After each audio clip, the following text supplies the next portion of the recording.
Hola, vamos a continuar con el parágrafo 205 de la filosofía del derecho. Como recordarán, hemos visto en los dos últimos parágrafos dos de los estamentos que Hegel elabora. Estamos ahora en el tercero. El primero, si recuerdan, era el estamento de la inmediatez, el segundo era el de la reflexión y este tercero es el de lo universal.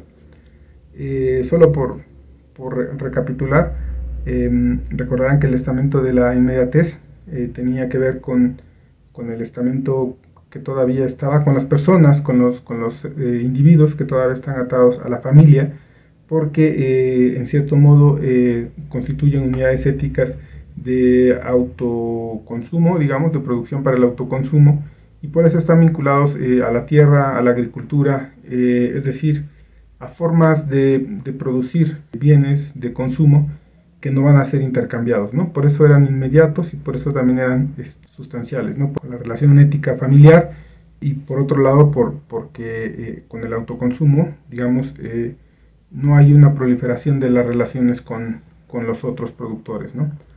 Con las otras familias. Habrá seguramente intercambios, pero es lo que rige la lógica del estamento de la agricultura es, digamos, el autoconsumo, ¿no? Esto, por supuesto, es distinto en el estamento de la reflexión, porque ahí justamente se produce para intercambiar, no para satisfacer las necesidades propias, ¿no?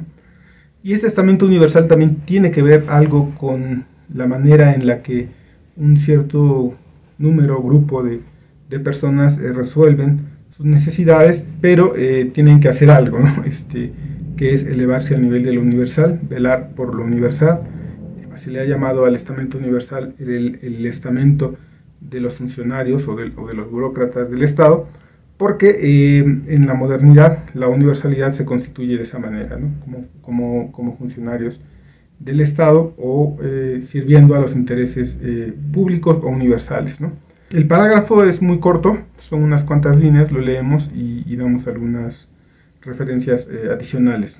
El parágrafo 205 dice lo siguiente: el estamento universal tiene como ocupación propia los intereses universales de la situación social.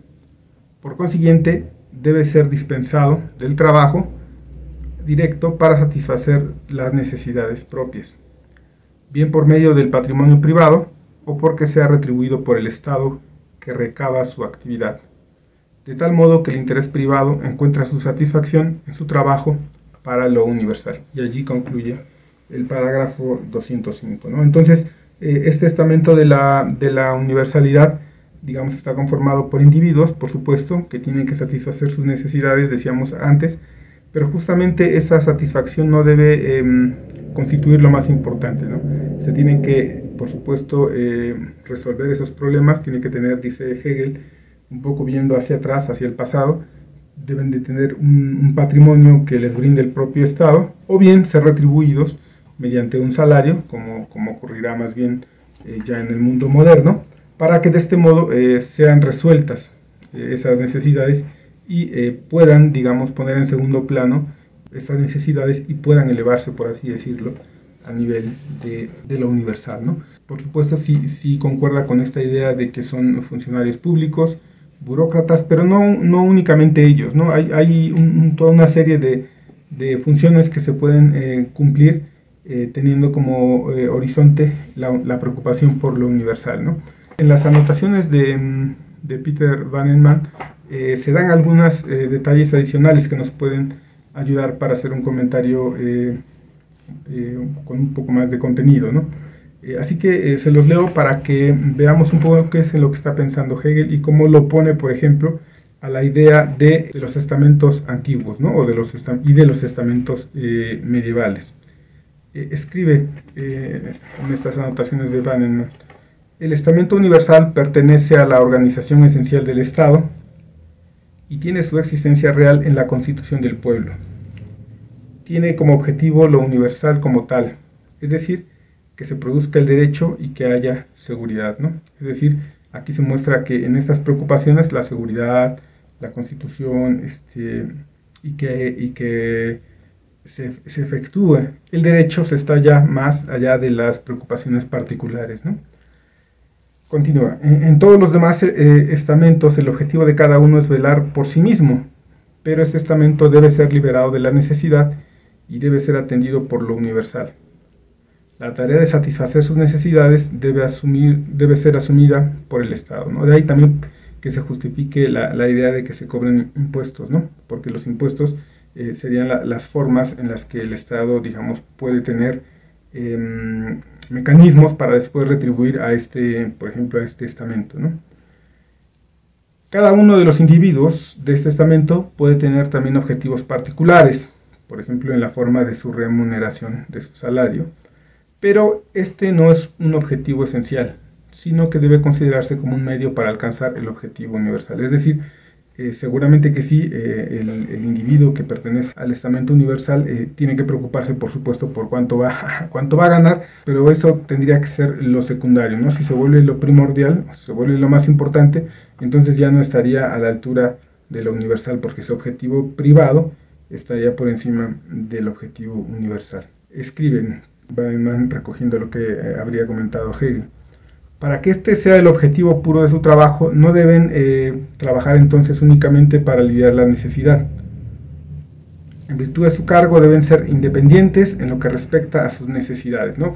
La relación debe estar determinada de tal manera que en el desempeño de sus funciones oficiales no estén obligados en cuanto a sus necesidades. Esto debe ser atendido a través de los impuestos o de la posesión independiente de bienes, como solía ocurrir en los estados anteriores, ¿no? Es decir, en el medievo, en el absolutismo, etc. En los que varios servidores del Estado recibían propiedades para que esa independencia lograda a partir de ello les permitiera dedicarse a la acción efectiva en favor del interés universal.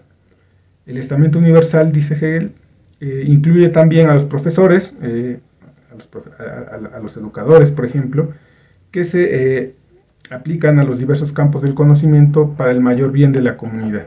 Ahí estarían no solamente en funciones o en magistraturas públicas, sino también, por ejemplo, en la enseñanza, en la investigación, uno podría decir ahora también en algunos otros campos como la salud, etcétera. Se puede ver que se puede alcanzar el momento de la universalidad, ¿no? Velar por el bien, un bien que excede a lo particular, ¿no? A los fines. Es honroso, continúa, para un Estado que, para apoyar al estamento universal y en particular desarrollar el conocimiento, confiere a los individuos que dedican toda su vida exclusivamente a este fin cierta independencia por otros medios, ¿no? Y termina con una crítica, ¿no?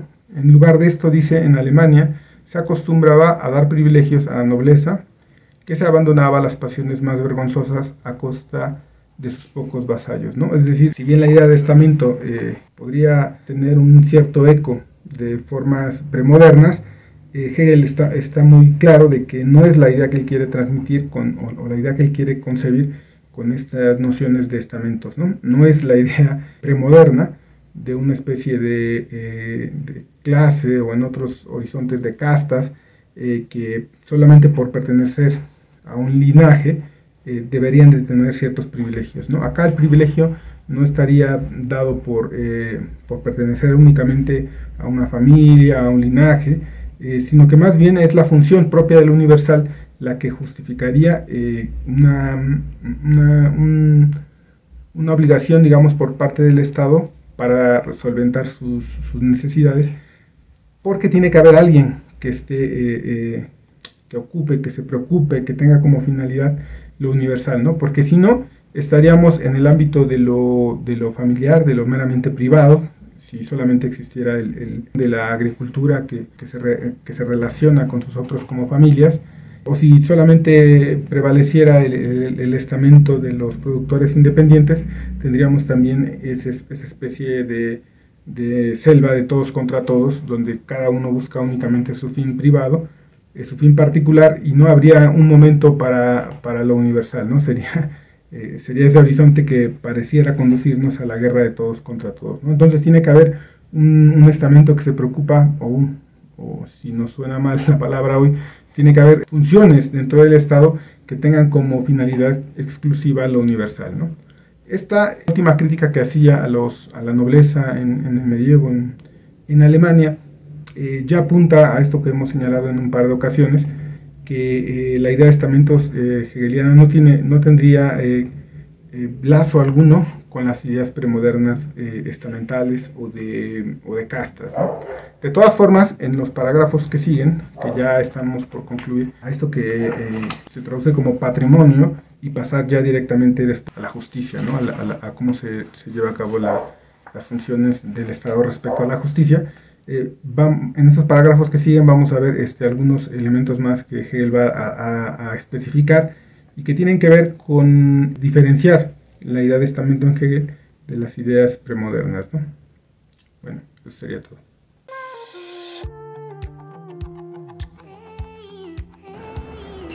Escape to the genuine Mayan culture at Tulum, Mexico. Casa Bix Abil was inspired by ancient Mayans' way of life, originated in the 12th century. The name Bixabil means, "How is your path in life?" Those are the words used by Mayans people to say, today in modern culture, hello. The meaning of our place is invite you to reflect your path in life by experiencing the unique Mayan stay. Live in a Bixabil community, feel at home. Our place offers you the opportunity to connect to other people by Mayans experience. Perfect to families and friends for travel. Kids welcome and friends groups until 6 persons by room.